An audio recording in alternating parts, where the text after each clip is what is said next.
إن الحمد لله نحمده ونستعينه ونستغفره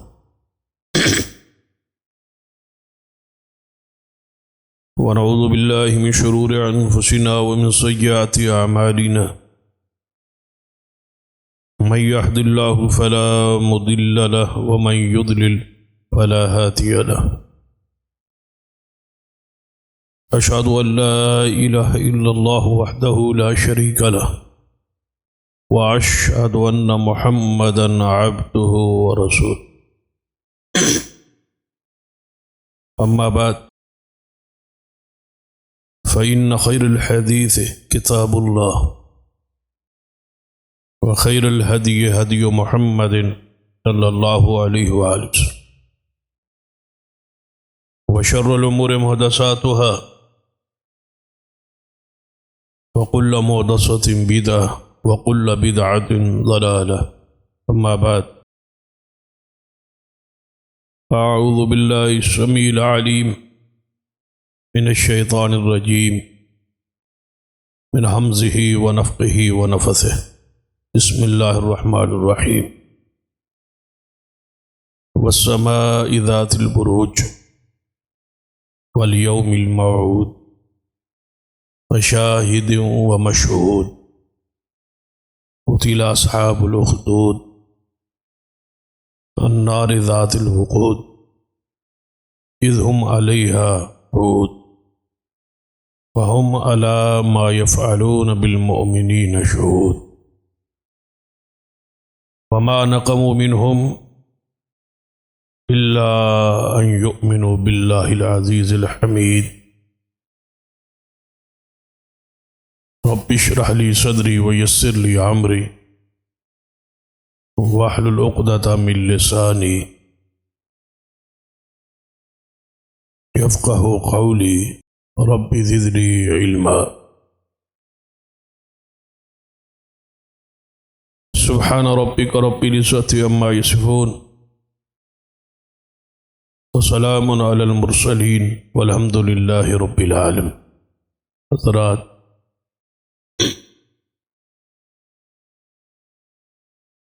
گفتگو کا ایک سلسلہ دعوت دین کے حوالے سے جاری.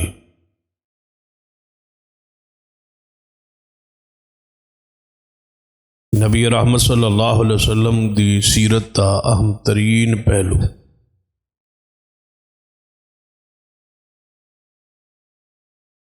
وداعیا الی اللہ باذن،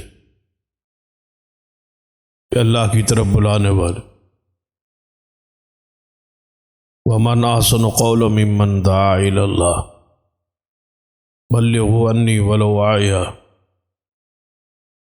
یا ایھا الرسول بلغ ما انزل الیک من ربک.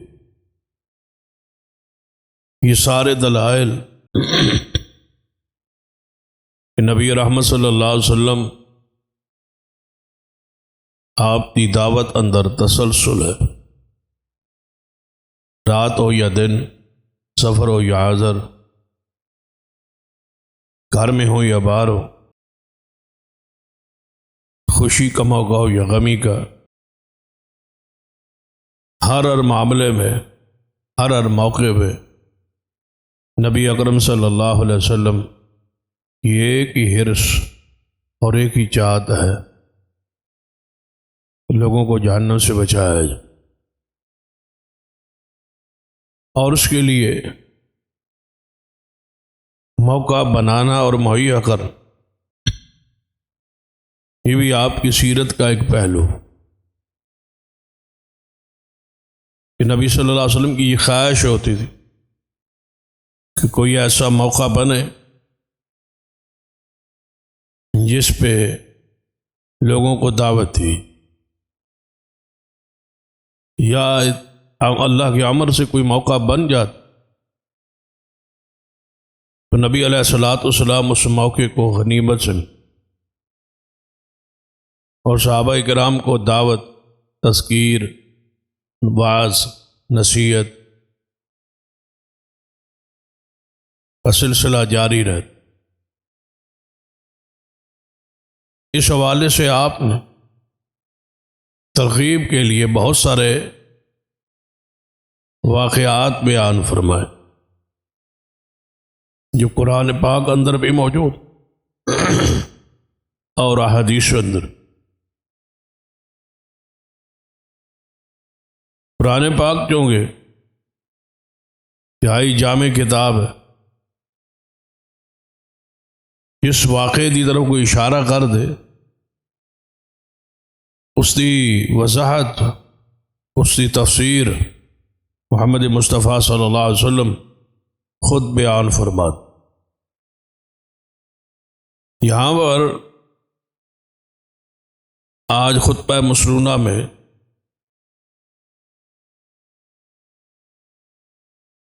سورۃ البروج کی ابتدائی آیات تلاوت ہوئی۔ اس سورت کے اندر ایک خاص واقعہ موجود ہے جس کی طرف قرآن پاک نے اس کا صرف خلاصہ، نچوڑ یا اس کا جو انجام اس نے بیان فرمایا۔ صحیح مسلم دے اندر کتاب الزہد اندر امام مسلم رحمہ اللہ نے اس واقعہ کی تفصیل محمد مصطفیٰ صلی اللہ علیہ وسلم وضاحت اور فرامین کی روشنی بیان فرمائی۔ والسماء ذات البروج، قسم ہے برجوں والے آسمان کی، والیوم الموعود، قسم ہے اس دن کی جس کا وعدہ کیا گیا ہے اور وہ قیامت۔ سورت کی تفسیر بیان کرنا مقصود نہیں ہے۔ اس سورہ پاک اندر جو واقعہ ہے جو ساڑھے اس گفتگو نال یا اس موضوع نال متعلقہ ہے اس طرف توجہ رہے اور اس کی تفصیل احادیث کی روشنی اندر اس سے غور کرا۔ وشاہد و مشہود، قسم ہے حاضر ہونے والے کی اور قسم ہے حاضر کیے گئے کی۔ مفسرین کرام شاہد سے مراد جمعہ کا دن لیے۔ اللہ فرماتا ہے کہ جمعہ والے دن کی قسم۔ ایک تو اس وجہ سے کہ یہ سارے دنوں تو افضل ترین دن، اور دوسری وجہ اسی دن آدم علیہ السلام یعنی انسانیت کی تخلیق کا آغاز ہو، یا اس دن اس مناسبت نال کہ اس دن مساجد کے اندر حاضری بنسبت باقی ایام خطبہ جمعہ اندر، نماز جمعہ اندر زیادہ ہو۔ وشاہد، قسم ہے حاضر ہونے والے، پھر جمعے کے دن کی قسم ہے۔ ومشہود، اور حاضر کیے گئے دن کی قسم۔ یہ یوم عرفہ ہے، 9 ذوالحجہ، جس دن ساری دنیا سے لوگ عرفات میں حاضر ہو۔ تو اب معنی کیا بنے گا؟ قسم ہے جمعے کے دن کی اور قسم ہے عرفات کے دن۔ تین قسم ان تین آیات اندر یہ اللہ نے قسم اٹھائی، اور مختلف قسمیں اٹھائی یار، جمعے کے دن کی، عرفات کے دن کی، آسمان کی اور قیامت کی۔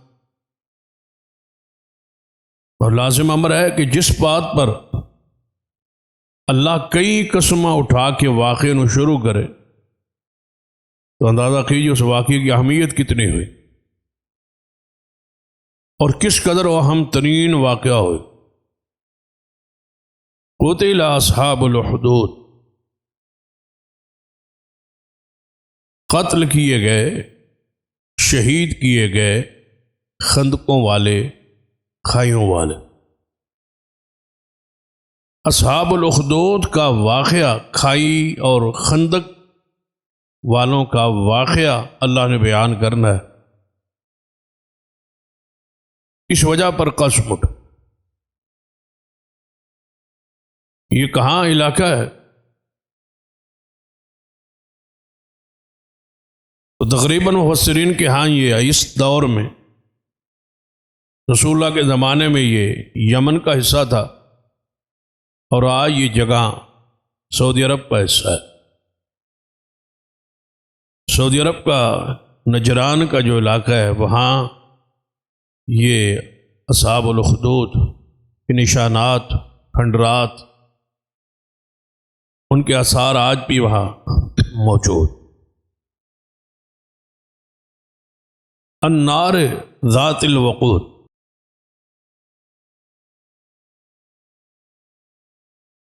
کہ وہ کھائیوں والے، وہ اصحاب الاخدود جو آگ میں ڈالے، اذ ہم علیہا قعود، اس کے آس پاس، کھائیوں اور خندقوں کے آس پاس بہت سارے لوگ بیٹھے۔ وَهُمْ عَلَىٰ مَا يَفْعَلُونَ بِالْمُؤْمِنِينَ شُهُودٌ، اور جو کچھ وہ مومنوں کے ساتھ کر رہے تھے اس کو وہ سامنے اپنی آنکھوں سے تماشے کے طور پر دیکھ رہے تھے۔ وَمَا نَقَمُوا مِنْهُمْ إِلَّا أَن يُؤْمِنُوا بِاللَّهِ الْعَزِيزِ الْحَمِيدِ، وہ کس چیز کا انتقام ان سے لے رہے تھے، کیوں ڈال رہے تھے، کیوں خندقوں اور آگ میں ان کو ڈالا جا رہا تھا؟ إِلَّا أَن يُؤْمِنُوا بِاللَّهِ، ان کا قصور اور جرم ایک ہی تھا کہ وہ اللہ پر خالص ایمان لائے۔ وہ تعریف کیا گیا وہ غالب ذات جس پر وہ ایمان لائے، اس ایمان لانے کے جرم میں انہیں خندقوں میں، آگ میں ڈالا جا رہا تھا۔ مجھے قسم ہے آسمان کی، قسم ہے قیامت کے دن کی، اور قسم ہے جمعے اور عرفات کے دن کی، کہ ان لوگوں کو آگ میں ڈالا جا رہا۔ اتنا واقعہ قرآن پاک نے بیان، آگے تفصیل اس کی وضاحت امام مسلم رحمہ اللہ نے اپنی صحیح میں بیان فرمائی۔ اس واقعے پہ غور کیجیے، اور واقعے کو واقعے کے طور پر، قصے کے طور پر، داستان کے طور پر، کہانی کے طور پر نہ لے۔ لازم بات ہے جب اللہ بیان کر رہا ہے اور رسول اللہ بیان فرما رہے،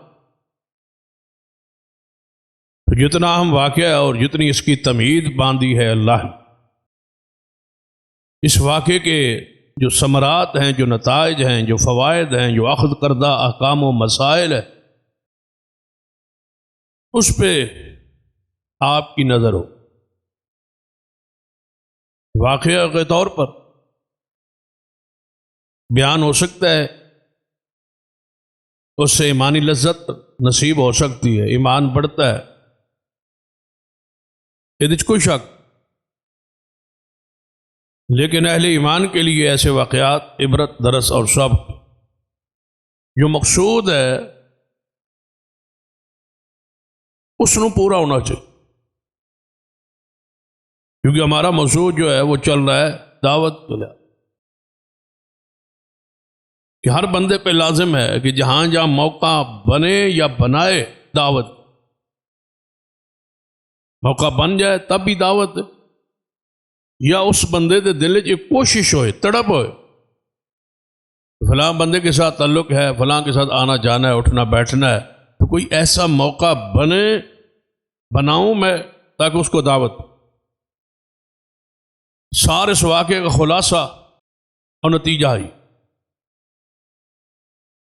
اب نبی رحمت صلی اللہ علیہ وسلم اس واقعے کی جو تفصیل بیان فرمائی ہے، اصحاب الاخدود کھائیوں والے، خندقوں والے۔ اس کی تفصیل سیدنا صہیب رضی اللہ تعالی صحابی رسول وہ اس واقعے کو نقل کر کہ رسول اللہ صلی اللہ علیہ وسلم نے بیان فرمایا کہ اس علاقے کا جس کا میں نے ذکر کیا ہے بادشاہ تھا، اور بادشاہ کے پاس ہر وقت ایک جادوگر رہتا تھا، اور آپ نے تاریخ میں بھی تفاسیر میں بھی ایسے واقعات موجود کہ پرانے جو بادشاہ تھے بدعقیدگی کی وجہ سے، ایمان کی کمزوری کی وجہ سے، یا اپنے کفر کی وجہ سے، گمراہی کی وجہ سے، تو کوئی نہ کوئی جادوگر یا نجومی یوں سے رابطہ رکھ، وہ سمجھتے تھے کہ یہ کوئی اس جادو کے ذریعے بھی کچھ نہ کچھ حکومت کو چلایا جا سکے یا معاونت ہو سکے، یا نجومی کوئی ہونے والے واقعات کی خبر دیں گے، اس سے کی روشنی میں یا اس کے روشنی نہ گئے اندھیرے میں، کیونکہ جب کفر ہے، ضلالت ہے، تو پھر روشنی نہ گئے تو بہتر ہے، اس ضلالت میں، اس گمراہی میں، اس اندھیرے میں ناکام کوشش ہو کہ میری حکومت کامیاب ہے، اور کوئی ایسا اہم واقعہ ہونے والا ہو تو اس سے پیشگی اطلاع ہو جائے، اس کے لیے کوئی منصوبہ بندی کرو۔ ایسے واقعات بہت سارے موجود، مثلا ذرا فرعون کے حالات کو پڑھ، اس کا بچوں کو ذبح کرنا، عورتوں کو زندہ رکھنا، تو تفاسیر میں لکھا ہوا ہے کہ سورہ کو نجومیوں نے یہ پڑھایا تھا، بتایا تھا کہ تیری حکومت کی بربادی ایک بچے اور ایک جوان کے ہاتھوں سے ہوگی، اور وہ پیدا ہونے والا۔ تو یہ اس کی ترتیب تھی کہ میں بچوں کو ذبح کروں گا اور بچیوں کو زندہ رکھوں گا۔ حضرت نے بھی اشارہ کیا ہے کہ وہ بچے ذبح کرتا تھا۔ اب کیوں کرتا تھا، اس پر وہ تفسیری روایات کہ نجومیوں کی کہنے پہ، لیکن یہ بات طے ہے کہ نجومیوں نے بربادی ضرور کی ہے، لیکن ہوا وہی ہے جو اللہ نے چاہا۔ یعنی فرعون نے اپنی کوششیں کی، اللہ کی قدرت دیکھو، بچہ پیدا بھی ہوا، اور فرعون کے ایوان میں محل میں اللہ نے اس کو پال کے بھی دکھایا اور اس کی حکومت کو برباد کر کے بھی دکھایا۔ گویا اس پر کوئی ایمان یا یقین والی بات نہیں۔ اس لیے رسول اللہ صلی اللہ علیہ وسلم نے نجومیوں کے بارے میں یہ کہا ہے کہ جو ان کی بات پہ یقین رکھتا ہے وہ سب کچھ اس چیز کا انکار کرتا ہے جو کچھ محمد مصطفیٰ پہ نازل ہو۔ اور وہ علماء جنہوں نے نواقض ایمان پر کتابیں لکھی، اس میں یہ چیز لکھی گئی ہے کہ جن جن چیزوں سے بندہ دوبارہ کافر ہو جاتا ہے، ایمان ٹوٹ جاتا ہے، ختم ہو جاتا ہے، ان چیزوں میں ایک نجومی کی بات پہ یقین ہے۔ جو نجومی کی بات پہ یقین کر لے وہ بندہ کافر ہو جاتا ہے، اس کو دوبارہ مسلمان ہونا پڑتا۔ دوسری حدیث میں ہے کہ جس نے نجومی کی بات پہ ویسے ہی اس کو تجربے کے طور پہ اس سے کچھ پوچھا یا اس کی باتوں پہ کچھ حقیقت سمجھی، تو ایسے شخص کی 40 دن اللہ تعالیٰ عبادت قبول نہیں کرتا۔ اسلامی حکومت میں فرض ہوتا کہ وہ نجومی کو توبہ کا موقع دے، گرفتار کرے، اس کو توبہ کا موقع دے۔ اگر وہ توبہ کرے تو نہیں، اگر نہیں کرتا تو اس کی گردن اڑا دی۔ یہ اسلامی حکومت کے فرائض میں شامل ہے، اور یہی ساحر اور جادوگر کی بھی یہ ہے۔ جادوگر وہ رکھتے تھے نجومی رکھتے تھے، اس سے رابطہ رکھ۔ آج بھی کئی وزیر اور مشیر بدعقیدگی کی وجہ سے رابطہ رکھ، بلکہ گزشتہ حکومت کے بارے میں تو یہ تواتر کے ساتھ بات تھی کہ انہوں نے گھر میں باضابطہ، یعنی ان کی عورت جو ہے، بیگم جو ہے، وہ خود ان چیزوں کی ماہر ہے اور جادو کرتی ہے، اور جادو کے اثرات اور منتر کے اثرات اور یہ چیز سارے کر،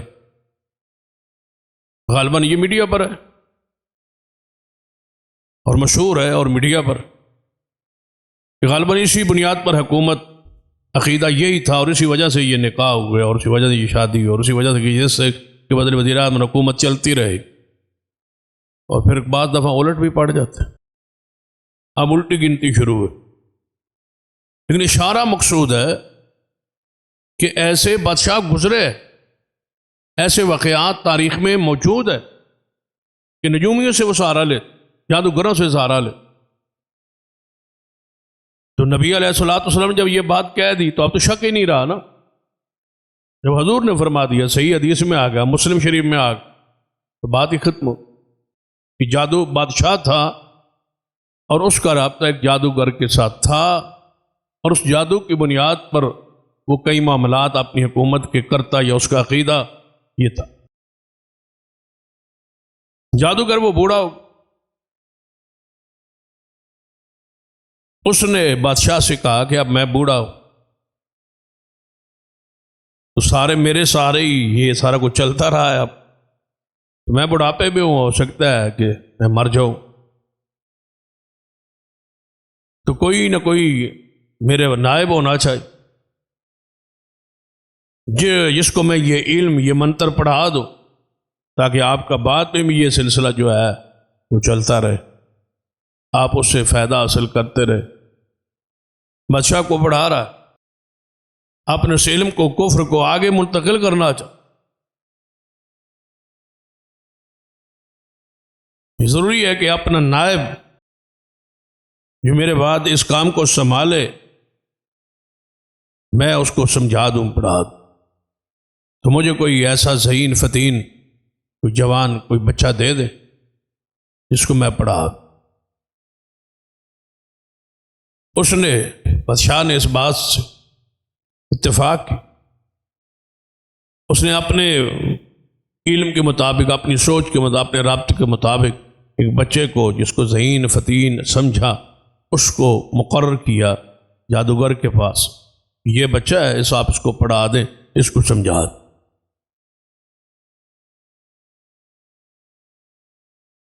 پڑھا دیا گیا۔ روزانہ جادوگر نے یہ کہا، یہ بچہ میرے پاس آیا کرے، روزانہ سبق لے اور واپس چلے۔ تعلیم کا وہ سلسلہ، وہ معلومات کا وہ سلسلہ اس جادوگر نے شروع کر دیا، اور علم پڑھانا اس بچے کو شروع کر۔ تو رسول اللہ صلی اللہ علیہ وسلم نے فرمایا کہ میرے صحابہ، راستے میں ایک خیمہ تھا، اور اس خیمے میں ایک راہب، ایک اللہ والا، دین والا، توحید والا، رب کی معرفت والا، رب کی پہچان والا۔ وہ پہلی شریعتوں میں ایسا رہا ہے کہ کچھ لوگ معاشرے سے الگ تھلگ ہو اپنے آپ کو عبادت کے لیے خیموں میں بسا لیتے، بٹھا لیتے، خاص کر لیتے، اور دنیا سے الگ تھلگ ہو جاتے، اور صرف کام اللہ کی پہچان، اللہ کا تعارف، علم پڑھنا پڑھانا، اور اس کو اپنے آپ کی دنیا سے الگ تھلگ، شادیاں نہ کرنا، دنیاوی معاملات میں نہیں جاتے۔ ہمارے اسلام میں، ہمارے دین میں، ہماری شریعت میں رہبانیت کو ختم کرتی کہ یہاں شادیاں بھی ہوں، نکاح بھی ہوں، دنیا داری بھی ہو، کاروبار بھی ہو، معاملات بھی ہوں، دین ہو، دین دنیا یعنی اکٹھے چلائے۔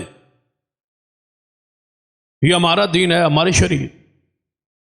کیونکہ پہلی شریعتوں میں اس کا جواز موجود تھا، تو وہ راہب راستے میں، جہاں سے یہ بچہ روزانہ گزر کے پڑھنے جاتا جادوگر کے پاس، راستے میں وہ اس خیمے میں رک جاتا، لوگ بیٹھے ہوتے وہ بھی بیٹھ جاتے۔ لیکن اس کا حکومت کے علم میں نہیں تھا، بادشاہ کے علم میں نہیں تھا کہ کوئی ایسا بھی ہے جو اللہ کو رب مانتا ہے۔ بادشاہ کا دعویٰ یہ تھا کہ اللہ دا رب نعوذ باللہ میں ہی ہوں، پورے ملک کو چلانا اور کھلانا اور پلانا یہ میرا اختیار ہے اور میں ہی رب ہوں، سجدہ اپنے ہی کرواتا۔ تو یہ راہب کے پاس یہ بچہ آتے جاتے رک جاتا، جاتے ہوئے جب گھر سے نکلتا تھوڑی دیر ان کے پاس بیٹھ جاتا اور پھر جادوگر کے پاس جاتا، وہاں سے پڑھتا، یہ دو سبق لیتا، ایک جادو کا سبق اور دوسرا توحید کا سبق، دونوں تعلیم ساتھ ساتھ جاری۔ تو لازم امر ہے کہ جب ایک مقررہ وقت تھا، کچھ عرصہ پہلے جاتا رہا یہ بچہ، صرف جادوگر کے پاس آتا رہا، اوقات طے ہو گئے، وقت طے ہو گیا، اتنی دیر جانے میں، اتنی دیر آنے میں، اتنا دیر وہاں سبق، پھر واپس۔ جب جادوگر کے پاس بیٹھ رہا، جادوگر کو ساتھ ساتھ یہ راہب کے پاس بیٹھنے لگ گئے تو وقت زیادہ لگ، تو گھر والوں نے سوچا کہ یہ پہلے روٹین سے جاتا آتا، وقت پہ جاتا آتا، اب بچہ جو ہے یہ تاخیر سے آتا۔ تو گھر والوں نے پوچھنا شروع کر دیا کہ تاخیر کی وجہ کیا ہے؟ پوری جو کہ حدیث کا تذکرہ بھی ہو جائے اور اس سے آنے والے نکات کا تذکرہ بھی ہو جائے، تو ذرا اس پہ آپ غور کریں کہ تاخیر سے کون آ رہا ہے؟ بیٹا پوچھ کون رہے ہیں؟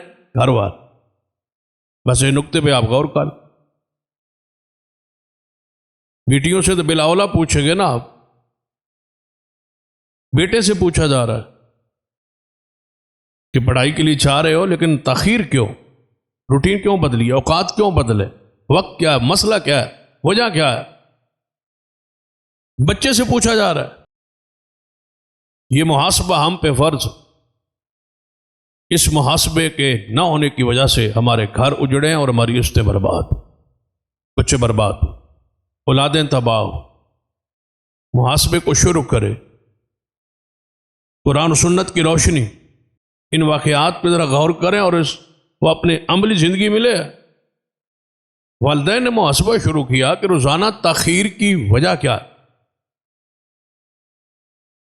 جب ڈانٹ ڈپٹ زیادہ ہو گئی، بچہ مجبور ہو، کوئی نہ کوئی بات اب بتانا پڑے۔ لیکن راہب روزانہ کہتا تھا کہ میرے بارے میں نہ جادوگر سے ذکر کرنا ہے، نہ گھر والوں سے ذکر کرنا۔ استاد کا یہ حکم تھا کہ نہ جاؤ اس استاد کے پاس، جادوگر کے پاس، اور نہ ہی گھر۔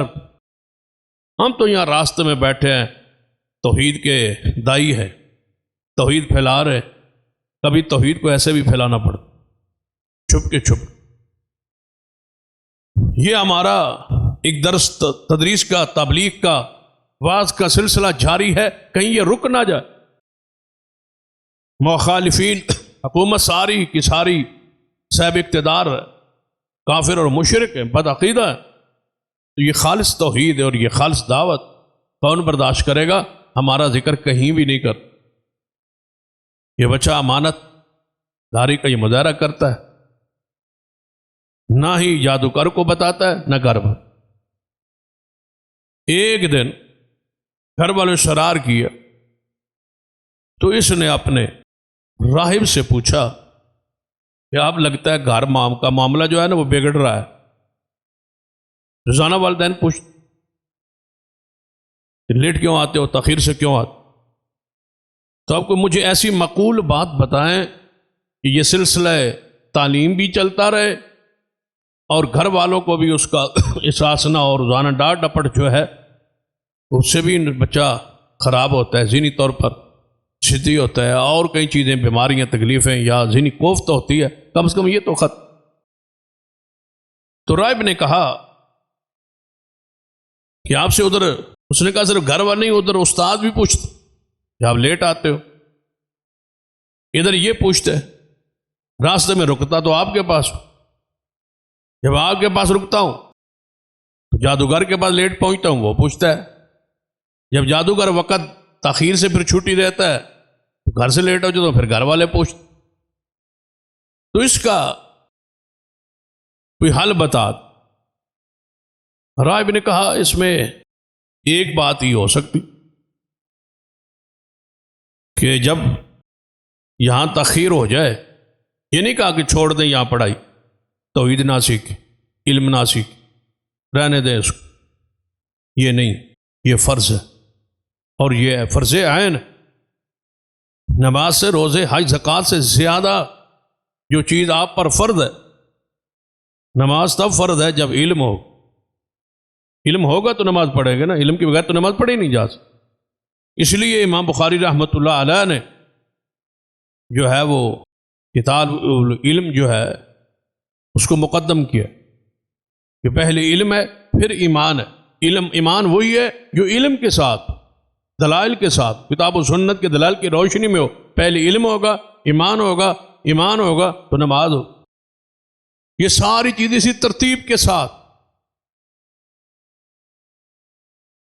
تو فرمایا کہ جب آپ سے استاد پوچھے کہ لیٹ کیوں آئے ہو، تو آپ نے کہنا ہے کہ آج گھر میں تاخیر ہو گئی تھی، گھر میں لیٹ ہو گئی تھی، گھر والوں نے تاخیر سے بھیجا، گھر والوں نے۔ آپ نے کہنا ہے فقل حبسانی اہلی، میرے گھر والوں نے آج روک لیا تھا کہ لیٹ جانا۔ اور اگر تجھے گھر والے پوچھے کہ لیٹ کیوں آئے ہو، وہاں کیا کہنا ہے؟ فقل حبسانی ساحر، مجھے جادوگر نے روک لیا۔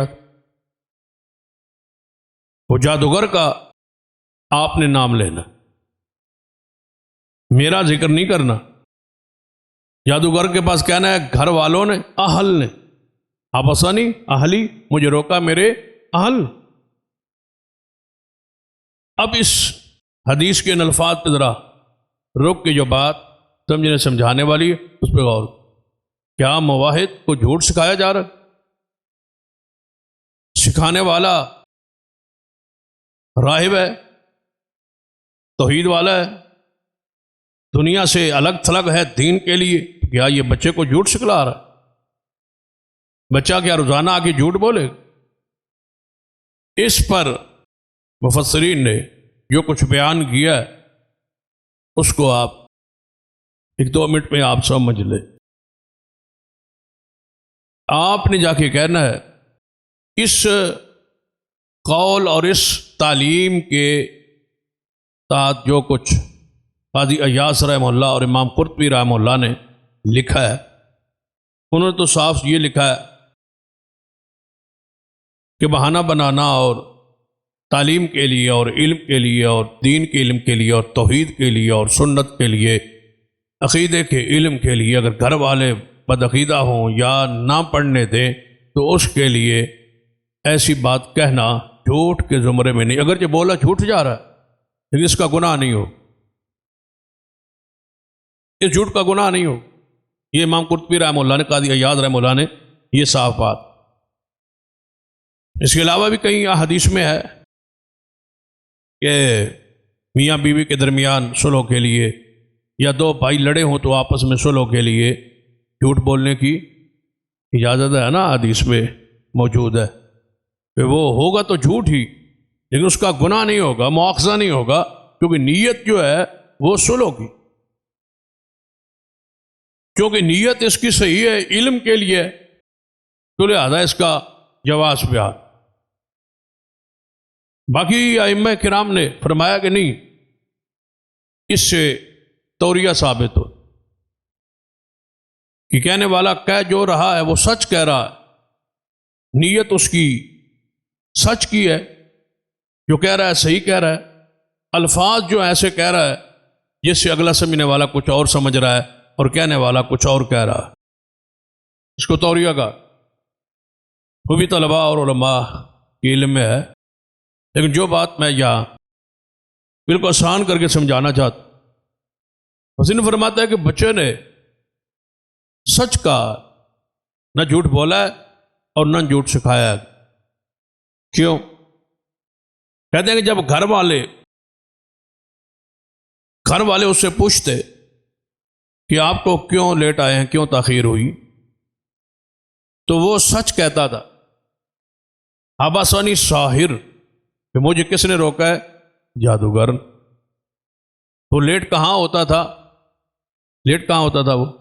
جادوگر کے پاس لیٹ ہوتا، اس کے بعد وہ بیٹھا رہتا. یہ تو سچ کہہ رہا ہے، جھوٹ نہیں بول رہا. اس کو لیٹ جادوگر نہیں کیا ہے، وہ جادوگر کے پاس بیٹھا ہے، وہیں تاخیر ہوئی ہے تو اس نے سچ کہا، جھوٹ نہیں کہا. یہ تو ہوا سچ.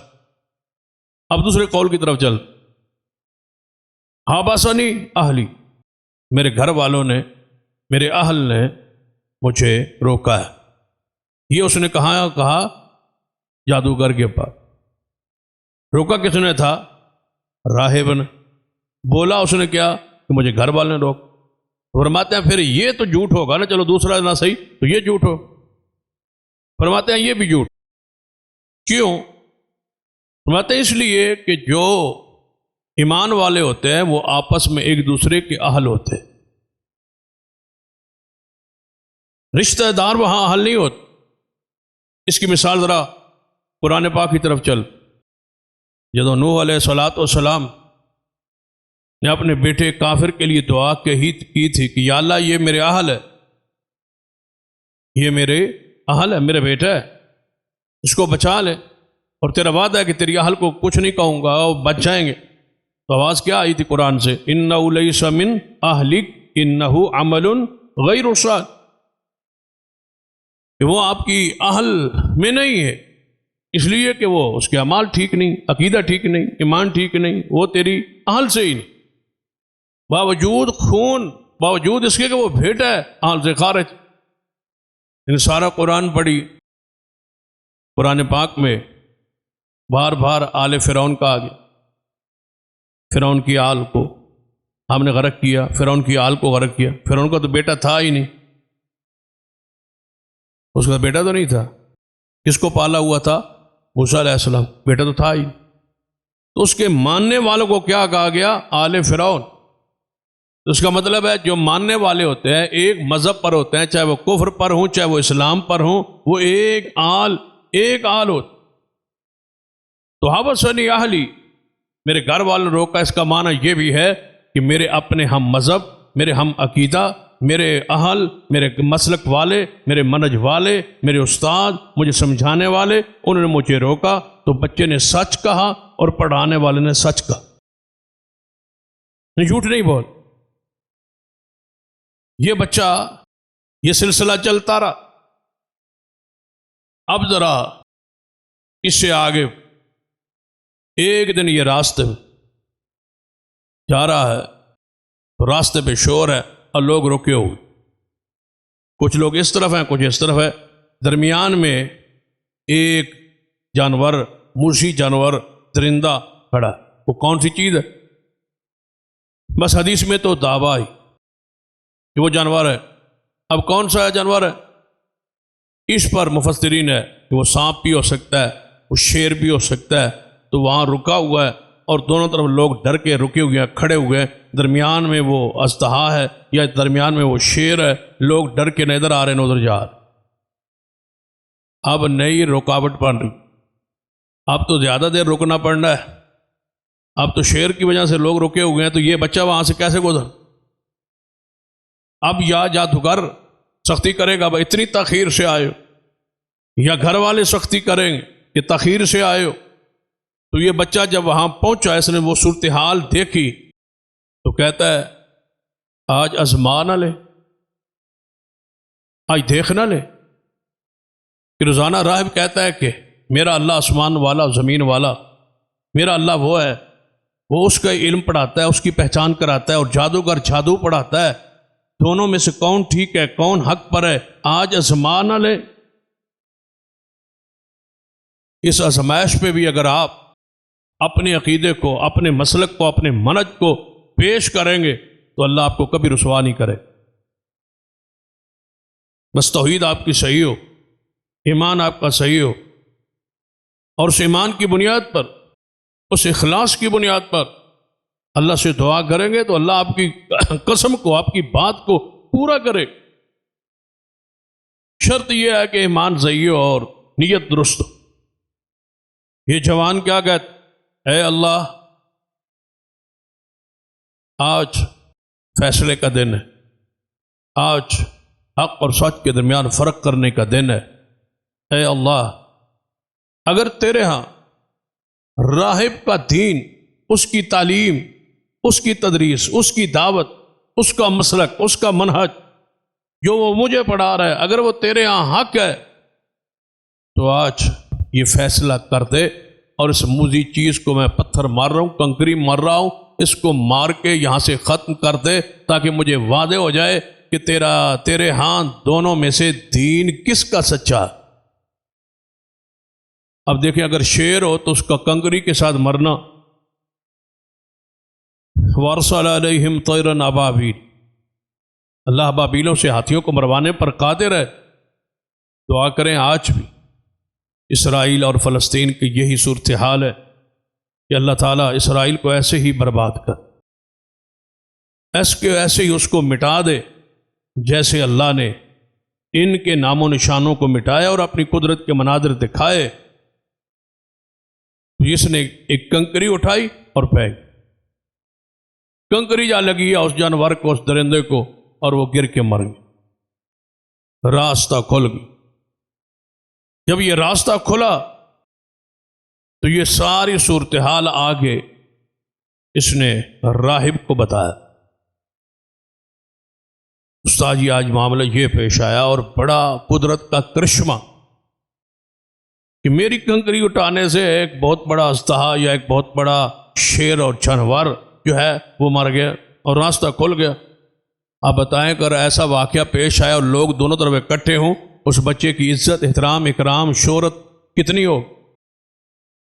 تو بات تو پھیل گئی پورے علاقے میں کہ ایک بچہ ہے جس نے ایک کنکری ماری اور شیر مر گیا، اور اتنے لوگ تنگ تھے اور پریشان تھے اور رکے ہوئے تھے اور راستہ کھل گیا۔ ایسے پھر ایسا زمانہ جو ساحروں کا، نجومیوں کا اور ان پیروں کی پوجا کا سلسلہ چل رہا ہو، وہاں تو ایسے بچے کا آ جانا، اور لوگ پہلے ہی عقیدے میں کمزور ہوں تو پھر ان کی کیفیت تو اور اس سے بھی زیادہ حیران کون اور تعجب خیز ہو۔ تو بچے نے جا کے سارا واقعہ استاد جی کو بتایا، اس راہب کو بتایا کہ آج یہ واقعہ پیش۔ تو استاد نے سن کے کیا کہا؟ یا بنیا انت الیوم افضل منی، اے بیٹے، اے بچے، آج جس مقام پہ پہنچ گیا ہے اس مقام پہ میں بھی نہیں پہنچا، تو مجھ سے بھی افضل ہے، تو مجھ سے بھی فضیلت والا ہے، تو مجھ سے بھی شان والا ہے، تو مجھ سے بھی علم والا ہے، کیوں اونچے درجے پہ چلا؟ کوئی ہے ایسا استاد جو اپنے شاگرد کی قابلیت کو کھلے دل تسلیم کرے، اس کی فضیلت کو، اس کے علم کو، اس کی شہرت کو، اس کے مقام کو، اس کی عزت؟ حدیث کیا کہہ رہی؟ پھر آپ کسی دوست کو کوئی فضیلت، یہ شان یا مال میں، تقوی میں، زہد میں، علم میں وہ آپ سے چھوٹا تھا، آپ کا شاگرد تھا، وہ بڑا ہو گیا، اللہ اس کو مال سے نواز دیا، عزت سے نواز دیا، شہرت سے نواز دیا، اللہ تعالیٰ اس پر رحمت فرما دی، وَتُعِزُّ مَن تَشَاءُ وَتُذِلُّ مَن تَشَاءُ بِيَدِكَ الْخَيْرُ۔ تو اب حسد نہیں ہے، اب اس کو آپ نے یا بنیا، اے میرے بیٹے، انت الیوم افضل منی، آج تو مجھ سے بھی نمبر لے گئے، آج تو یہ عزت اور فضیلت اور مقام جو اللہ نے بخش دیا ہے یہ مجھ سے بھی زیادہ ہے۔ لیکن اے بیٹا سن لے، اگلی بات قابل غور ہے کہ جس کو اللہ عزت دے، جس کو اللہ شہرت دے، جس کو اللہ مقام دے، اس کے حاسدین بھی ضرور پیدا ہو۔ آج سے تیرا امتحان شروع ہو گیا ہے، اور یہ بات لکھ لے، کوئی بندہ دین کا کام کرے اور اس کے حاسدین نہ ہو، یہ ہو ہی نہیں سکتا۔ جتنا قیام زیادہ کریں گے اتنے دشمن زیادہ ہو۔ 1.5 لاکھ صحابہ کرام رضوان اللہ علیہ، ان میں سے دیکھیں جس صحابی نے جتنا زیادہ کام کیا ہے اتنے یہودی اور رافضی ان کے خلاف۔ عام صحابہ کرام سے مراد کہ جن صحابہ کرام کا کوئی تاریخ میں ان کے کوئی خدمات، ان کی کوئی فتوحات معروف اور مشہور نہیں ہے یا نہیں ہے، تو ان کے خلاف آواز کسنے والا تو کوئی نہیں۔ اسی درخت پر پتھر پڑتے ہیں جس درخت پر پھل لگا ہو۔ پھل نہ ہو خالی ہو کون پتھر مارتا ہے بھائی؟ پتھر واپس منہ تے ہی آنا ہے، پھل تو نہیں آئے، پھل ہوگا تو پتھر آئیں، یہ ہو ہی نہیں سکتا۔ سب سے زیادہ خدمات، سب سے زیادہ کام کس نے کیا ہے؟ محمد مصطفیٰ صلی اللہ علیہ وسلم نے۔ اور ان کے دشمنوں کی فہرست کو دیکھ، منافقین کی صورت میں، کفار کی صورت۔ منافقین کون تھے؟ دار اسلام میں داخل تھے، ایمان لاتے تھے، کلمہ پڑھتے تھے، مخالفت بھی کرتے۔ سیدہ عائشہ کو 50 دن کس نے روایا؟ وہ روتی رہی، ان پر تہمت زنا لگائی گئی۔ تو آپ بتائیں، بنیاد منافقین تھے، کلمہ پڑھنے والے۔ پھر ان کلمہ پڑھنے والوں میں، منافقین کی اس فہرست میں 3 صحابی اصحاب رسول بھی ایسے ہیں جن پر حد قذف لگائی گئی، 80 کوڑے مارے گئے، ان لوگوں کی سازش کا شکار ہو کہ ان میں صفوں میں جا بیٹھتے اور باتیں کر۔ حضرت حسان بن ثابت رضی اللہ عنہ، معروف صحابی ہے نا، ہر بڑا ہر بوڑھا جو بھی بندہ دین سے کوئی تھوڑا سا بھی شک رکھتا ہے وہ حسان بن ثابت کو جانتا ہے کہ وہ ایسی شخصیت ہے جو شاعر رسول تھے۔ پھر جو بندہ شاعر ہو پوری جماعت میں وہ منفرد ہوتا ہے، تو حسان منفرد ہے اس لحاظ سے۔ کبھی کبھی حضور فرماتے ہیں کہ ممبر پر بیٹھ ہے حسان، اللہ تیری جبریل کے ذریعے مدد کرے تو کافروں کے خلاف ان کی جناب پڑے ہوئے اشعار کا رد کر اور میری تعریف میں اشعار پڑھ۔ محمد مصطفیٰ نیچے بیٹھ کے سنتے، اتنا درجہ مقام ہے۔ لیکن حد لگی ہے، 80 کوڑا لگائے، امی عائشہ پر جب الزام لگایا گیا تو ان کی صفوں میں ان پر بھی وہ حد لگ۔ سیدہ مستہ پر صحابی رسول، تو گویا اپنے بھی اس کی سازش کا حصہ شکار ہو جاتا۔ یہ کام کریں گے تو آپ کے خلاف یہ ہرزہ سرائی، یہ الزام تراشی، یہ تہمت، بدکاری کی، فحاشی کی، خیانت کی، یہ ساری چیزیں حصہ ہے۔ اگر سمجھنا ہے تو بخاری کی حدیث آپ دن میں ہم حدیث کو واقعے کے طور پہ لیتے ہیں، اپنے معاشرے پر، اپنی قوم پہ، اپنے گھر میں، اپنے ماحول میں، اپنی ذات پر اس کو فٹ نہیں کر کہ ہم خود کہاں کھڑے۔ یہ حدیث ہے بخاری، رسول اللہ صلی اللہ علیہ وسلم مال بانٹ رہے ہیں، تقسیم کر رہے ہیں، مال غنیمت بانٹا جا رہا ہے۔ ذوالخویسرہ کون تھا؟ کلمہ پڑھتا تھا، آتے دور سے آتے ہوئے کہنا اتق اللہ یا محمد، اے محمد اللہ سے ڈر، اپنوں کو نواز رہا ہے، اپنوں کو نواز رہا ہے۔ یہ کون کہہ رہا ہے؟ حضور کو سامنے نبی علیہ السلام سن کے فرمایا اگر میں ہی محمد ہی اللہ سے نہیں ڈروں گا، بتا کون ڈرے گا پھر؟ مجھے لگتا ہے تیری نسل سے ایسے لوگ پیدا ہوں گے جو قرآن تو پڑھیں گے لیکن قرآن کے حلق کے نیچے نہیں اترے گا۔ اور صحابہ نے دیکھا، فرماتے ہیں کہ خارجی اسی ذوالخویسرہ کی اولاد میں سے پیدا ہو، یہی وہ لوگ خارجی پر گمراہ، نسلیں برباد ہو گئیں حضور کے خلاف بولنے کی وجہ۔ تو نبی علیہ الصلوۃ والسلام نے جو حدیث بیان کی ہے اس پہ ذرا غور کریں، کھلے دل سے دوسرے کی عزت کو، وقار کو، شہرت کو، مقام کو، خدمات کو مانے، تسلیم کرے۔ ایک اللہ نے کہ گمال دیے قبول کرے، آپ کو نہیں دیا اس کو اللہ نے دے دیا، آپ کا کاروبار نہیں ہے اس کا ہے، اللہ کا فضل ہے، ذالک فضل اللہ یؤتی من یشاء، جس کو وہ چاہتا ہے وہ دیتا ہے، اس کو قبول کرے۔ کتنے کھلے دل سے استاد کہہ رہا ہے یا بنی انت الیوم افضل منی، آج تو مجھ سے بھی بڑھ گیا میری شاگرد، لیکن ایک بات ہے، آج کے بعد تیرا امتحان شروع ہونے والا ہے۔ فضیلت والوں پر امتحانات، شان والوں پر امتحانات، ازمائشات۔ وَلَنَبْلُوَنَّكُمْ بِشَيْءٍ مِّنَ الْخَوْفِ وَالْجُوعِ وَنَقْصٍ مِّنَ الْأَمْوَالِ وَالْأَنفُسِ وَالثَّمَرَاتِ وَبَشِّرِ الصَّابِرِينَ۔ یہ اہل ایمان کے بارے میں تو آیت ہے، آزمائیں گے ہم آپ، آزمائش شروع ہو جائے گی۔ لیکن ایک بات کہ بیٹا میں نے یہ بات تو سمجھ گئے کہ آج کے بعد تو آزمایا جائے گا، تو جہاں پہنچ گیا ہے وہاں میں نہیں پہنچا، تو آزمایا جائے گا۔ لیکن جب آزمائش میں آ جائے، ایک میری گزارش ہے کہ میرا پتہ نہ بتا، بس میرے بارے کچھ نہ بتانا، میں نے آپ کو پڑھا دیا ہے، سمجھا دیا ہے، اللہ کی معرفت پہچان دے دی ہے، اب اس توحید پر قائم رہ۔ آزمائش آئی، ازمائش تو پھر آ نہیں۔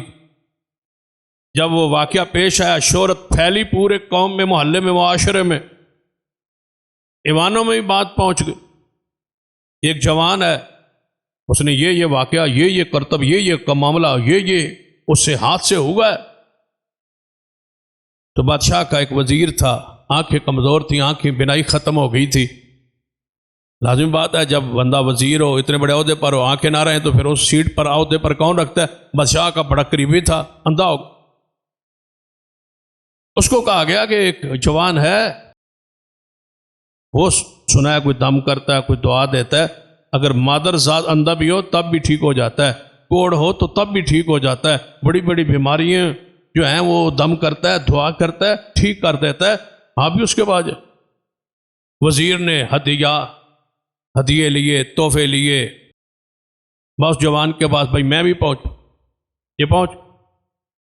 جب وہ ہدیے لے کے پہنچا تو وزیر نے کہا میں آنکھوں سے اندھا ہوں، بادشاہ کا قریبی ہوں، یہ میرا عہدہ تھا، یہ میرا منصب تھا، سب کچھ ختم ہو گیا ہے، اب وہاں بیٹھنے کو نہیں دیتا، اگر میری آنکھیں آ جائیں تو وہی شہرت، وہی عزت، وہی مقام مجھے حاصل ہو جائے گا، اور یہ سارے چیزیں، تحفے، تحائف جو میں لے آیا ہوں سارے تجھے دے دوں گا، لیکن مجھے شفا دے، مجھے شفا دے، مجھے تو شفا دے۔ اب کیا چاہیے تھا اس کو کہ وہ کہتا کہ ٹھیک ہے، اگر تو نے مجھے شفاعت دے دی، یہ تو سارا کچھ میں تجھے دے دوں۔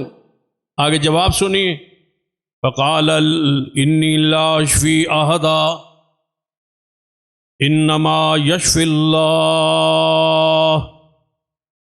اے وزیر آنے والے، شفا میں نہیں دیتا، شفا کون دیتا ہے؟ اللہ۔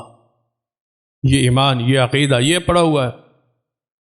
یہ نہیں کہا تحفے پڑھیں، تحائف پڑھیں، وزیر کو دعوت دیں، یہی تو ہمارا موضوع تھا کہ موقع بن جائے تو دعوت شروع کرے، کوئی آ جائے تو دعوت۔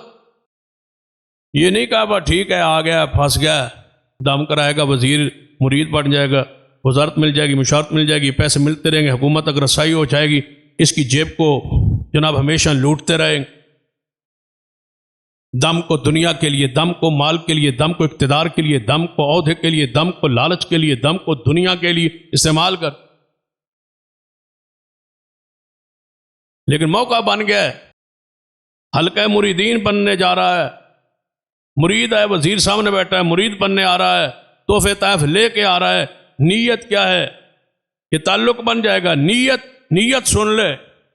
فرمایا وزیر پہلے یہ بات سن لے، جو تو نے کہا ہے کہ مجھے شفا دے، یہ تیرا جملہ ٹھیک نہیں، وَإِذَا مَرِضْتُ فَهُوَ يَشْفِينِ۔ جب میں بیمار ہوتا ہوں شفا کون دیتا ہے؟ اللہ۔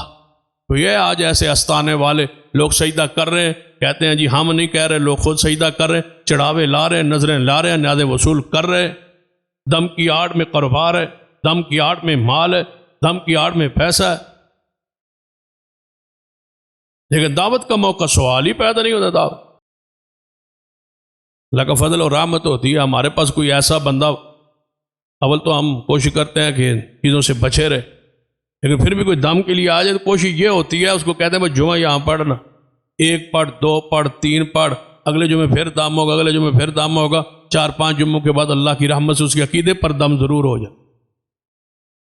مال نہیں، دولت نہیں، پیسہ نہیں، تعلق نہیں، تڑپ یہ ہو، یہ آ گیا ہے تو موقع بن گیا ہے، کسی طریقے سے بن گیا ہے، جس انداز میں بن گیا ہے، اب اس کو دین کی دعوت وہ ضروری،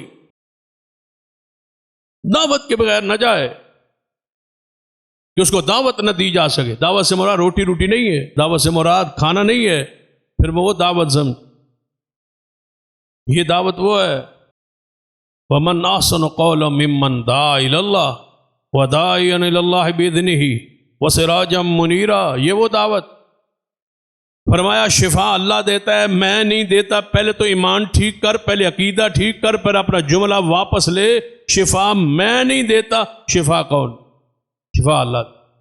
اگلی بات، اگر تو مجھ سے دم کروانا چاہتا ہے اس کے لیے ایک طریقہ ہے۔ اس نے کہا وہ طریقہ کون سا ہے؟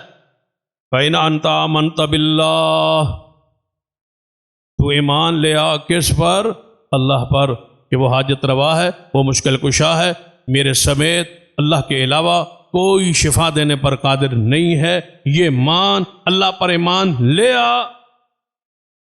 جب تو ایمان لے آئے گا میں کیا کروں گا؟ دعوت اللہ، میں اللہ سے دعا کروں گا، مجھے یقین ہے کہ وہ شفا دے گا، میں دعا کرتا ہوں شفا وہ دے، لیکن پہلے ایمان لے۔ اس نے کہا ٹھیک، میں ایمان لاتا ہوں۔ اس نے ایمان لائے، کلمہ پڑھا، توحید پر ایمان لایا، اللہ کو مانا۔ جوان نے دعا کی، وہی بیٹھے بیٹھے آنکھوں کی بصارت اللہ نے واپس کی۔ اب دیکھو، گھر سے آیا تو اندھا تھا، جا رہا تو آنکھوں والا، نبینا آیا تھا، بینا چاہ رہا۔ سویرے جب بادشاہ کے پاس جا پہنچا، دیکھ رہا تھا بادشاہ حیران، کہتا تجھے کیا ہوا؟ اور تو نبینا ہو گیا تھا۔ اس نے کہا اللہ نے شفا دے دی، اللہ نے شفا دی۔ یہ نہیں کہا کوئی توریہ وہاں کرتا، کوئی اور انداز اختیار کرتا۔ جب توحید کی اندر تڑپ آ جائے، شرک کو پھر بندہ برداشت نہیں کر سکتا۔ توحید کی دعوت فوری بادشاہ کے ایوان میں دعوت اسلام، دعوت دین، دعوت توحید پہنچ گئی ہے۔ وزیر کو موقع مل گیا ہے کہ یہاں میں نے دعوت دینی ہے، تو جہاں بھی جاؤ آپ پر دعوت دین فرض۔ یہ نہیں ہے پتہ ہو کہ یہ سارے وزیر مشیر بد عقیدہ ہے، وہاں بندہ بیٹھا رہے، میری کہیں روٹی خراب نہ ہو، میرا کہیں تعلق خراب نہ ہو، وہاں دعوت۔ وزیر نے بادشاہ کو کہا مجھے شفا اللہ نے دی۔ بادشاہ نے کہا اچھا ٹھیک ہے، تیرے رب نے تجھے شفا دی ہے، یعنی مجھے پکارا ہوگا تو میں نہیں دی ہے، جس نے دی ہے اس کو پتہ ہی نہیں، بدبخت کو۔ کہتا شفا پھر میں نہیں دی ہے نا، میں ہی رب ہوں نا۔ اس نے کہا تو نہیں ہو بیوقوف، تو رب کہاں ہے؟ رب تو وہ ہے جس نے تجھے بھی بنایا اور مجھے بھی بنایا، وہی تیرا بھی ہے، وہی میرا بھی۔ اچھا میرے علاوہ تیرا کوئی رب ہے؟ اس نے کہا ہاں ہے۔ کہاں ہے وہ؟ آسمانوں پر۔ اس نے کہا گرفتار کرو، گرفتار ہو، مارو، تشدد کرو، پیٹو، پوچھو یہ تجھ کو کس نے بتایا؟ جب مارا پیٹا، وہ بیچارہ روزانہ وہ برالر وہ وہاں رہنا تھا، حکومتی وزیر تھا، مشیر تھا، اس نے آزمائشیں کب دیکھی تھی؟ اس نے کہا جان چھوڑو، ایک جوان ہے، مجھے تو اس نے یہ سکھایا ہے، وہ جس کی شہرت، بلاؤ اس بچے کو پکڑا۔ گرفتار ہو کے آگے، قیدی کیوں نہ ہو دعوت پھر بھی جا۔ سورہ یوسف کو پڑھو، قیدیوں کو کیا کہا تھا یوسف علیہ السلام نے کہ ایک اللہ معبود حق ہے یا کئی معبود حق؟ جیل میں بھی دعوت اسلام، دعوت دین جاری ہے۔ بلکہ میرا ایک ذوق ہے اس حوالے سے کہ میں ایک موضوع ایک جمعہ ایسا پڑھاؤں کہ جیلوں کے اندر رہنے والوں نے اسلام کو کیسے پہنچایا ہے۔ تاریخ ہے پوری، قرآن میں، احادیث میں، اور مورخین میں اور محدثین میں، کہ جنہوں جیلوں میں رہ کے بھی اسلام کو مٹنے نہیں دی۔ اس پر تو پوری ایک لائن کھڑی ہے، انبیاء سے لے کر اولیاء تک، ائمہ تک۔ جیل کے اندر بھی دعوت دین کا سلسلہ جاری ہے۔ پکڑ لیا گیا اس بچے کو، کہا گیا تشدد کرو اس پر۔ اس نے کہا یہ تو نے اس کو، اس نے کہا میں نے نہیں دی، میرے اللہ نے دی ہے۔ تیرا اللہ کون ہے؟ اس نے کہا جو تیرا بھی ہے، میرا بھی ہے، اور وزیر کا بھی۔ یہ نہیں ہے کہ گرفتار ہو گئے تو پھر دعوت رک جائے، نہیں، دعوت جاری۔ تجھے کس نے بتایا؟ مار پیٹ کے بعد اس راہب کا پتہ لیا، اس راہب کو گرفتار کر۔ اب کتنے گرفتار ہیں؟ 3۔ وزیر بھی گرفتار ہے، جوان بھی گرفتار ہے، راہب بھی گرفتار ہے۔ اصل بنیاد تک پہنچ گئے اور راہب کو گرفتار کر لیا گیا۔ راہب سے کہا گیا تو نے ہمارے ملک میں یہ سب کچھ تعلیم کا سلسلہ شروع کیا ہے۔ کہا اس کو اس طرح کرو، اس کے سر کے درمیان میں آری رکھ کے چیرو، اس کو 2 ٹکڑے کرو۔ اس راہب کے حدیث مسلم میں ہے، رسول اللہ فرماتے ہیں میرے صحابہ اس کو آری سے چیر دیا، لیکن چیر رہے تھے، اور وہ کہہ رہا تھا کہ میرا رب اللہ ہے اور کوئی۔ اس نے کہا اس کو چیر دیا گیا ہے تو اس وزیر کو بھی 2 ٹکڑے کر دیا جائے۔ وزیر کے سر پر آری رکھ دی گئی اور اس کے بھی 2 ٹکڑے کر۔ جب وزیر کی 2 حصے ہوئے تو کہا گیا اب جوان کو، اس بچے کو، اس کو بھی ایسا کوئی انداز اختیار کیا جائے کہ یہ عبرت کا نشان بن جائے۔ اس کو فلاں پہاڑ پہ لے جاؤ۔ ڈر بھی رہا تھا، کام بھی رہا تھا ساتھ ساتھ۔ بادشاہ بھائی یہ تو ایک کنکر مارے تو شیر مر جاتا ہے، کہیں اے نہ ہو کہ سارا ایوان ہی ٹھور جائے، کہ دور مارو اس کو۔ کہتا ہے وزیروں مشیروں فوجیوں ساتھ لے جاؤ، پہاڑ پہ چڑھ جاؤ، پہاڑ کے اوپر سے جا کے اس کو سمجھاؤ، اگر یہ مجھے رب مان لے اور اس رب کے ذات کا، اس کی صفات شان کا انکار کرے، مجھ پر ایمان لائے تو چھوڑ دو، وگرنہ پہاڑ کی چوٹی سے اس کو دھکا دے کے اس کو مار۔ جب پہاڑ کی چوٹی پر پہنچے، واقعہ کو مختصر کرتا ہوں چونکہ وقت گزر گیا ہے، پہاڑ کی چوٹی پر جب پہنچے تو بچے نے پھر ہاتھ اٹھائے، اے میرے اللہ میں تو کچھ نہیں کر سکتا، تو کافی ہو جا، اے اللہ تو کافی ہو جا ان کے لیے، اے اللہ تو کافی ہو، میری طرف سے تو کافی ہو جا۔ پہاڑ نے ہلنا شروع کیا، جو پہاڑ پہ زلزلہ آیا، پہاڑ ہلا، یہ سارے اپنا توازن برقرار نہ رکھ سکے، سارے مارنے والے گر کے مر گئے، جوان اسی طرح پہاڑ پہ کھڑا ہے۔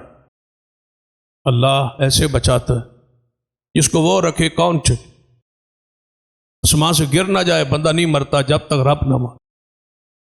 سارا زمانہ مارنے پہ تل جائے، اکٹھا ہو جائے، نہیں ہو سکتا جب تک اللہ نہ چاہے۔ بچے کی استقامت دیکھو، وہ گر گیا، وہ مر گیا، وہ ہلاک ہو گئے، یہ واپس انہی قدموں پہ واپس آ گئے، بادشاہ کے سامنے حاضر، جناب میں آ گیا ہوں، آپ کے مارنے والے مر گئے، اللہ نے مجھے بچایا۔ کہتا ہے اس کو دوسرا طریقہ اختیار کرتا ہے، کچھ اور بندے بولا اس کو کہ بیڑی پہ چڑھاؤ، کشتی پہ چڑھاؤ، درمیان سمندر میں جا کے اس کو وہاں گرا دو اور واپس آؤ، توبہ کرے اور اپنے اللہ کو چھوڑ دے تو لے آؤ، وگرنہ اس کو گرا۔ جب بحری میں بیڑی پہ بیٹھ سمندر میں گئے تو بچے نے پھر وہی دعا، بار بار سنتا ہے، بار بار قبول کرتا ہے، بار بار دشمنوں سے بچاتا ہے۔ بحری جو بیڑا تھا، وہ کشتی تھی، وہ الٹی، سارے ڈوب کے، بچہ پھر تیر کے باہر۔ بادشاہ کے سامنے پھر آ گیا، کہتا ہے تو نہیں مار سکتا جب تک مجھے مارنے والا نہ مارے۔ کیسے بھائی تو پورا ملک ہلا کے رکھ دیا، اب تو مرے گا کیسے؟ اس نے کہا مرنے کی ترتیب بتا دوں۔ میری گفتگو کا عنوان کیا تھا کہ جہاں موقع بنے دعوت دیں اور کوشش کریں کہ موقع بنائیں تاکہ دعوت آسان ہو جائے، دعوت دینے، دعوت آپ کی پھیلے۔ بچے نے کہا میں ترتیب بتاتا ہوں، اب موقع یہ بچہ بنا رہا ہے، پہلے سارے مواقع بنے، یہ موقع بنایا جا رہا ہے۔ بچے نے کہا میرے مارنے کے لیے بڑا آسان سا طریقہ ہے، تو اعلان کر کہ فلاں دن اس بچے کو قتل کیا جائے گا، پورے ملک میں اعلان کر دے، تیرا بڑا فائدہ ہوگا۔ تو فائدہ کیا ہوگا؟ اس نے کہا سارے ملک نو پتہ لگ جائے گا بھائی یہ جڑا بچہ ہے ان ایک بادشاہ دی نافرمانی کی تھی، انہوں کیڑی سخت سزا ملی ہے، سارا ملک اکٹھا ہو جائے۔ اس نے کہا بات تو تیری ٹھیک، سارا ملک اکٹھا کر۔ جب ساری دنیا اکٹھی ہو گئی، ملک اکٹھا ہو گیا، کھلے میدان میں بادشاہ بھی آ گیا، یہ بھی آ گیا۔ اس نے کہا یہ ہے میرا ترکش، اس میں سے ایک تیر نکال، تیر بھی میرا، ترکش بھی میرا، نکال اس سے تیر۔ اس نے تیر نکالا، اس نے کہا لے میری کمان، اس میں یہ تیر میرا ڈال لیا۔ اس نے کہا اب کہنا ہے بسم اللہ رب الغلام، میں مارتا ہوں اس بچے کو اس کے رب کے نام پر، میرا رب کا نام ہوگا تو تیرا نہیں چلنی یہ تھے گا، میرے رب کا نام لے جاؤں گا۔ اس نے کہا جان ہی چھڑوانی ہے نا، مواعد سے، توحید پرست سے، اس دائی سے، جیسے کہتا ہے ویسے کہہ دیتے۔ جب اس نے کہا نا بسم اللہ رب الغلام، میں اللہ کا نام لیتا ہوں، اس اللہ کا جو اس بچے کا رب ہے، تیر نکالا، بچے کی سر پہ دماغ پہ جا لگا، بچہ گرا، بچہ شہید ہو گیا۔ جتنے آس پاس کھڑے تھے آمنا برب الغلام، آمنا برب الغلام، آمنا برب الغلام، سارے 3 مرتبہ یہ آوازیں گونجی، اٹھے اور لوگوں نے کہا ہم ایمان لائے اس بچے کے رب پر۔ موقع کس نے بنایا؟ بچے۔ یہ توحید کا سمجھانے کا، واعظ دینے کا ان کا انداز، اور وہ کسی اور لالچ میں اکٹھے کر رہے تھے، بچے کا ارادہ کچھ اور تھا۔ ایک نور ہوندا سے پورا پنڈ، پورا علاقہ، پورا ملک بچے کے رب پر ایمان لے۔ اب کہتے ہیں کیا کروں؟ ایک کو لیے پریشان تھے، یہ تو سارے ملک میں تبدیلی، انقلاب۔ اب فوجیوں کو بلایا، کھودو کھائیاں، کھودیں خندقیں کھود کے اس میں آگ جلا کے، میں چاہتا ہوں ایک ایک مومن کو اس آگ میں ڈال۔ خندقیں کھود دی گئیں، کھائیاں کھود دی گئیں، اس میں آگ جلا دی گئی، اور ان سب کو گرفتار کر کے باری باری اس میں ڈالا جانے لگا۔ پھر کیسا منظر ہوگا؟ تماشا دیکھنے والے تماشا دیکھ رہے، اہل ایمان گرفتار ہیں اور آگ میں ان کو پھینکا جا رہا ہے۔